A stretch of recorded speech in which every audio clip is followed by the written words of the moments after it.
I used to work overnight at a small AM/FM radio station in the Midwest. This was years ago. Before streamings, before podcasts, back when people still called the radio stations because they were lonely, bored, or driving through a long stretch of nothing.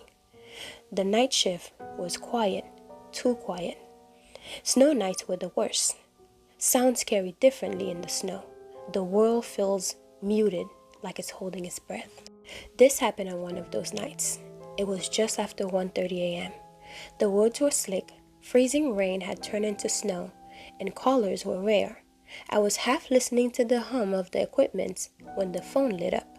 Caller ID did not show a name, just unknown. That wasn't unusual though. I answered with my usual bored voice. "Night radio, you're on air." At first, all I heard was breathing. Not heavy breathing, controlled, careful, like someone trying not to panic. Then a man spoke. "I need to report an accident." His voice was calm, but wrong. Too calm, like he was reciting something he'd already rehearsed. I told him to call the emergency service. "I already did," he said. "They couldn't hear me." That should have been my red flag. He continued anyways. "I was driving home from a restaurant with my wife and our 2 kids. We took the country road by the woods, Route 17. It was snowing black ice." I glanced at my coworker through the glass. He shrugged. "Prank calls happen all the time." The man's voice didn't waver. "I felt the car slid before I saw it.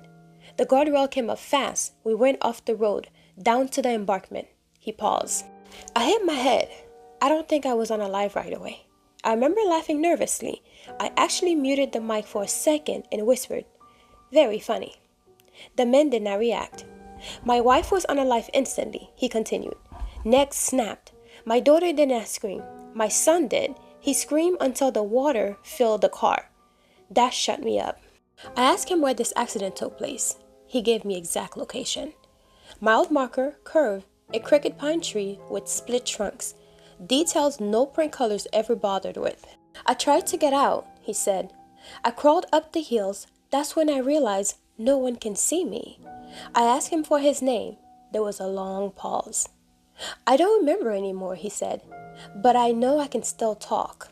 My coworker started laughing behind the glass. He waved his hand like, "Wrap it up." I felt embarrassed for being unsettled, so I did what still made me sick to my stomach. I laughed too. I told him this wasn't funny, and that we did not do paranormal segment on this show. I told him to stop wasting our time. The man did not sound angry. He sounded disappointed. "I understand," he said softly. "I just didn't want them to be alone." Then the line went dead. We forgot about it within minutes. 3 days later, though, I was back at work. Day shift this time. When the newsroom TV caught my eyes, breaking news. A family of 4 died in a car accident. Snow, black ice, country road, Route 17. Camera showed the wreckage at the bottom of an embark. And there it was, the cracked pine tree with the split trunk. The reporter says the emergency responders believed that the father had survived the initial crash and attempted to climb the embark before succumbing to his injuries. Ooh. He was found partway up the hill, frozen. I felt cold all over.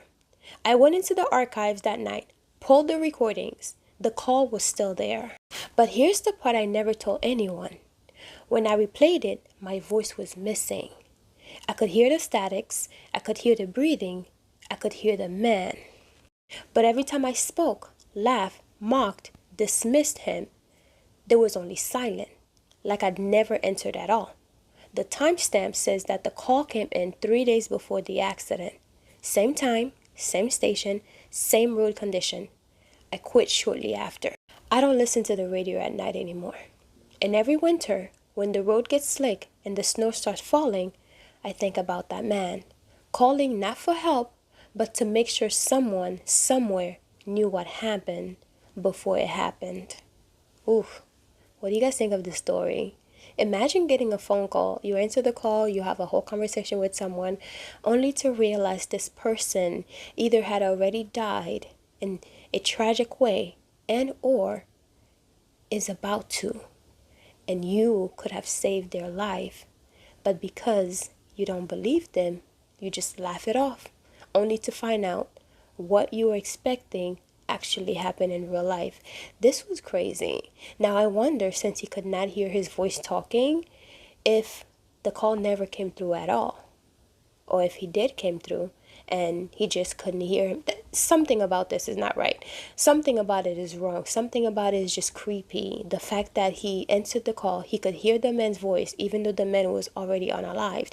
He could hear his voice, but he cannot hear his own voice. Like the man on the other end of the phone could not hear his voice. This is crazy. Let me know what you guys think about this story in the comment section.